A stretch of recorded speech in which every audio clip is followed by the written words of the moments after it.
Okay, we're on clue number 4 now, ladies. You have taken your 4 sub-blocks, put them together, sewn them together, and you now have your star block. And you've done this 20 more times. And with those 20 blocks, and you arrange them however you want them, this will make a 68 by 82 inch quilt. And that includes a 5.5 inch, I believe, border on here. So what we're going to do with this is we're going to put this last block on my design wall. And as I said before, I was an overachiever. I like big quilts. So I added 1 whole extra row. Instead of being 4 across, mine is 5 across and 5 down. So there is the last quilt block for this quilt. Now, when we talked earlier about color, this is kind of what I'm talking about. This has got the stars and the stripes together. I tried to put this in to calm it down a little bit, but this block is busy. This one, not so much. So, you know, depending on what you want and depending on how you want to do your layout to break up some of your darks and lights, it's always a good idea too when you do this, take a picture with your phone and make it black and white. And then you can tell if you have too many lights together in one spot or too many darks together in one spot, and help you to move your blocks around and put some of the lights and darks in different places. I've tried to do that to the point where I've rearranged 4 or 5 times and I'm done. This is the way it's going together. So our next step now is going to be putting these blocks together to make a row across. And if you see how this is done, we cut a bunch of 2.5 by 12.5 inch long strips, background strips. And the way you're going to do that is you're going to put those background strips between your stars to put your row together. And to do that, there is one on the outside, one in between, all the way across, and there is one that ends up on the outside of your last block here. So I'll show you real quick. I'll take these 2 here. I want to put them together. Well, let's do this first. I have a tendency to get things turned around. So I'm going to take this block and I'm going to put my strip, my outside strip on this side. And it's just real easy. Okay, this is the side I want my strip on. I want to strip on both sides technically, so it doesn't matter. But I'm going to take my stack of strips. These still have the pinking on them.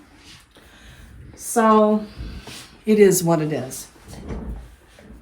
Some of these are pinked, so if your blocks should have come out at about 12.5 inch blocks. Some spots on them might be a little longer. You might have a little place that's maybe 1/8 of an inch longer. See, this one's a little longer than this one. But line up your strips on here as best you can. And we're just going to put a strip on this first block on the outside, and then we're going to stick one on the inside.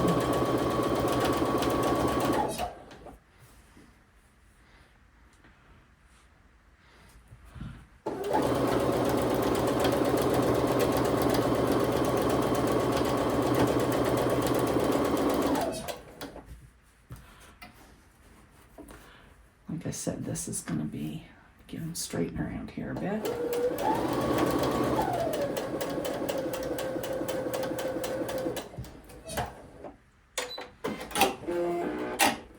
Okay, there's one on the outside. Just finger press him open. I'm going to put another one on. Maybe I am. Put another one here. Whoop.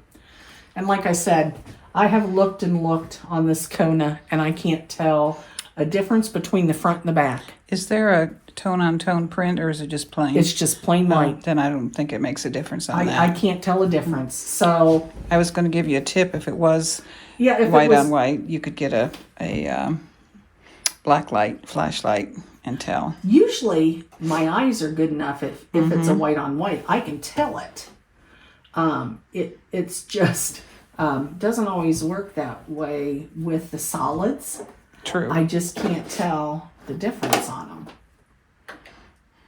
And I've had it up underneath the light, and it's kind of like to heck with it. I think my mom said something about if you wouldn't see it on a galloping horse or something. But I think with Kona cottons, anyhow, I really, unless it's very noticeable, I don't think it makes a difference. Just make sure. Maybe on some others, but yeah, not Kona's. Okay, that little edge there wanted to stand up, so underneath there they catch on that plate coming into the machine. I don't think there's a machine manufacturer out there that has a smooth transition. Yeah, they all seem to have a bump someplace.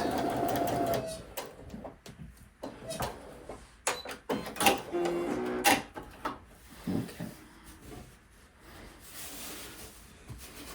Alrighty. So there's our first block. We have a strip on the 12.5-inch strip on the outside. Our block, 12.5-inch strip here. And look at her points. Oh yeah. If and I guess I should have pointed that out too.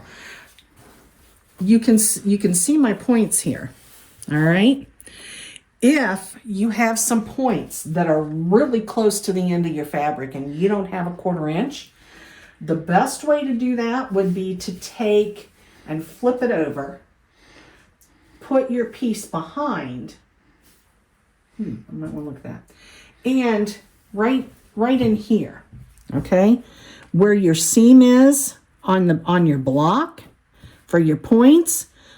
Watch, you may have to make like a very scant 1/4 inch so that you're not cutting off your points.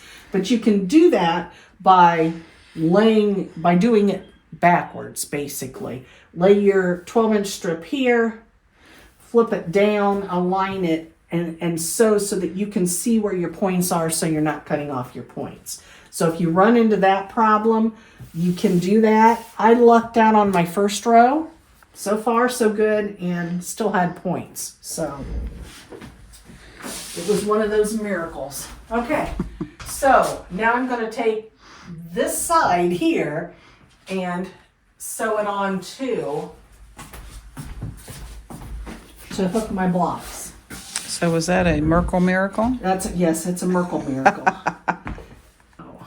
Now, you notice I'm watching how I put this on here because I'm leaving my little teeth stick out.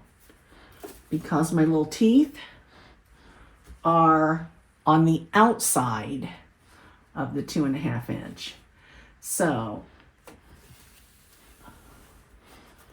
and like I said, your wonky blocks, if you've got some wonky stuff going on, will usually come out in the wash one way or another when you're doing this. And this is what I mean when I was talking about right now my 12.5 inch strip is underneath because I'm putting this block on. So if I had an issue with my points here, because I can see right there where my point is. So if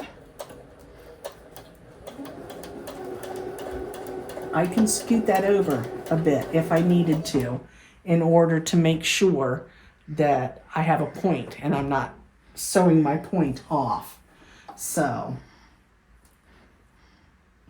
if that helps you out any, if you've got some wild and woolly points going on. I am not a precise sewer. I do not take my quilts to the state fair. Is that what we always say? It's not a state fair quilt.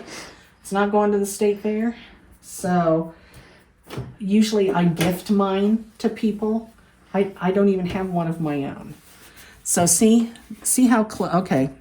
That one is just like right on that's where I tried to do my scant.